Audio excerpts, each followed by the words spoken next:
ముగ్గురు వ్యక్తులు ఉన్నారు. రెఫరెన్స్ అవసరం లేదు కానీ చెప్తున్నాను. ఆ ముగ్గురు వ్యక్తులు కూడా యేసు ప్రభు దగ్గరికి వచ్చి అన్న మాటలు ఈరోజు జ్ఞాపకం చేస్తాను మీకు. అవి జ్ఞాపకం చేసి దేవుని యొక్క వాక్యంలోనికి వెళ్తాను. దయచేసి గమనించండి. లూకా సువార్త 9వ అధ్యాయము 37వ వచనం కాడ నుంచి 57వ వచనం కాడ నుంచి 62వ వచనం వరకు చదివి సహాయం చేయండి. వారు మార్గమున వెళుచుండగా ఒకడు ఎక్కడికి వెళ్ళినను నీ వెంట వచ్చేదనని హల్లెలూయా. గమనించండి, ఈ ముగ్గురు మాటలు యేసు ప్రభు వారి దగ్గర పలుకుతుంటే ఇవి చదివినప్పుడు నాకు చాలా ఆశ్చర్యం వేసింది. వారు వాగ్దానం అవుతుంటే యేసు ప్రభు దగ్గరకు వచ్చి ఒక వ్యక్తి అంటున్నాడు, నువ్వు ఎక్కడికి వెళ్ళినా నేను నీతో అక్కడికి వస్తానయ్యా. ఈరోజు మన పరిస్థితి ఏంటో గమనించండి. ఇద్దరు లేక ముగ్గురు అంతకంటే ఎక్కువ కలిగిన కుటుంబాలు మన సంఘంలో ఉన్నాయి.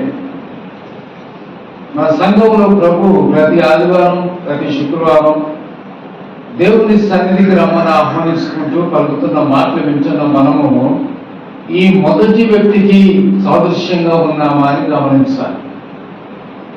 ప్రభు ప్రేమతో మనతో అన్నాడు, వారం రోజులలో 6 రోజులు పని చేసుకో, 7వ రోజు నా దగ్గరికి రా అన్నాడు.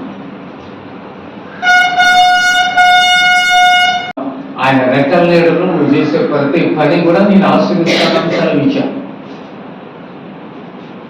7వ రోజు మాత్రం నువ్వు ఏ పని చేయకుండా, నీ పొయ్యి ముట్టియకుండా, నీ ఇంట్లో ఉన్న దాసీలు కూడా, నీ కుమార్తెలు, నీవు నీ భార్య కూడా ఏ పని చేయకుండా ఎక్కడికి రావాలి? మనం విశ్రాంతి దినం మనకు ఆశీర్వాదకరంగా పరిశుద్ధ దినమును ఆచరించే విధానంలో ప్రభు ఇచ్చారు కనుక నా దగ్గరికి రండి అన్నాడు.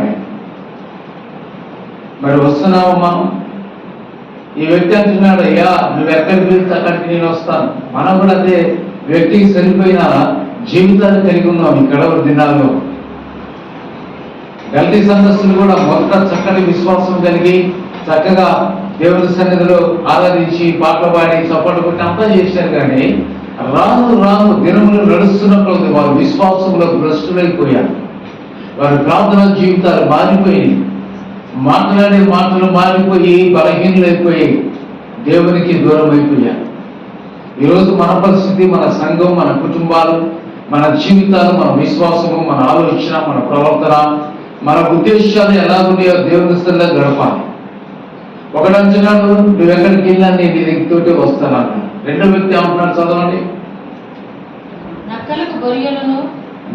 యేసుప్రభు అంటున్నాడు మొదటి వ్యక్తితో, నక్కలకు గొరియలను ఆకాశ పక్షులకు గూళ్ళను కానీ మనిషి కుమారుడు తల వాల్చుకోవడానికి హల్లెలూయా. చూడండి, హృదయాలలో మనిషి కుమారుడికి తల వాల్చుకునే చోటు లేని విశ్వాసులుగా ఉన్నాడు ఆ వ్యక్తి. ఎంతో చూడటానికి విశ్వాసిగా కనపడ్డాడు, విధేయువారుగా కనపడ్డాడు, చక్కగా లోబడి వాడుగా కనపడి యేసు ప్రభువు నీకు చెప్పిన మాటను బట్టి సంతోషిస్తానులే, ఆనందిస్తానులే, సరే రావయ్యా నా వెంట, నీవు వెళ్ళి దేవుని రాజ్యమును ప్రకటించమని చెప్పాను. హల్లెలూయా. గమనించండి, మొదటి వ్యక్తి జీవితం తెలిగి ఉన్నామా, లేక రెండో వ్యక్తి చెప్పిన మాట చెప్పి మనం దేవుని యొక్క నామము దూషణ పాలు అయ్యేటట్టుగా నీ ప్రవర్తన, నీ జీవితం కలిగి ఉందా? ఆ వ్యక్తి అలాగ చెప్పగానే యేసు ప్రభువు అన్నారు, చనిపోయిన వ్యక్తులు పాత పెట్టుకోనని మర్యా వాళ్ళు పని చేసుకుంటారు, నీకెందుకు? నేను నీకు అప్పచెప్పిన పని చేయి. ఏంటి ఆ పని అంటే సువార్తను ప్రకటించు. మార్కు సువార్త 16వ అధ్యాయంలో ఉంది కదా, మీరు సర్వలోకమునకు వెళ్ళి నా సువార్తను ప్రకటించు. చూడండి ఎంత చక్కటి ఆశీర్వాదం అండి. దేవుని సువార్తను ప్రకటించే ఒక ఉద్యోగం ఇచ్చాడు ఆ వ్యక్తికి, రెండో వ్యక్తికి.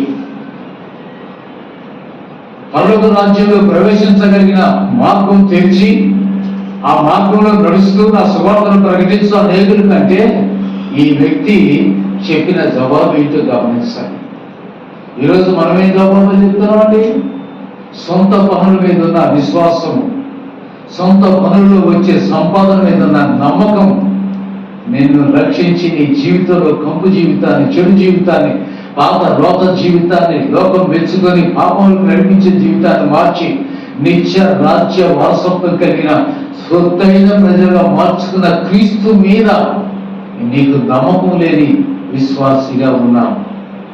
ఆయనకి అసాధ్యమైనది ఏమైనా ఉందండి? ఈ రోజు కృపారావు గారు లేరు, మోజెస్ లేడు, కొయ్యచిలపూడి లేరు. విశ్వాసనే, దేవుని యొక్క సంఘంలో కలిగిన విశ్వాసనే నాకు ఇచ్చినటువంటి ఆ జీవం కలిగిన ఆశీర్వాదాలు కోల్పోకుండా నా కుటుంబంతో పాటు లోకంలో ఒక విశ్వాసిగా, ఒక మండుచున్న మంటగా, వెలుగుచున్న ఒక దీపంగా, నాలో వెలుగును కలిగిన విశ్వాసిగా నా దేవుడి సన్నిధికి రావాలన్న జ్ఞానం లేని జ్ఞానహీనులుగా ఎదుర్కొంటున్నామా? వివరాలను పోషించిన దేవుడు మనల్ని పోషించరా? కాబట్టి ఒకరోజు ఉపవాసంగా చచ్చిపోతామా? ఒకరోజు అన్నం లేకుండా నీళ్లు లేకుండా సమస్యలు పడిపోతామా? ఎందుకు ఈ పని ఇంత నీరు? ఎందుకు దేవుడు మనల్ని ఎందుకు ధిక్కరించి శాపగ్రస్తమైపోతున్నాం? ఆ రెండు వ్యక్తులు చెప్తున్నాడు, వెళ్ళినా బాగా పని అయ్యి నా సువార్తను ప్రకటించుకో అని దేవుడు చనిపోయిన నా తండ్రి పాలు పెట్టుకొని వస్తా. చూడండి, ఇలాంటి సమాధానం చెప్పేవారు దేవుడి రాజ్యానికి వారసులు కాదు. ఆయన అంటున్నాడు, ప్రయాసపడి బాలు పోయించిన సమస్య చెందారా?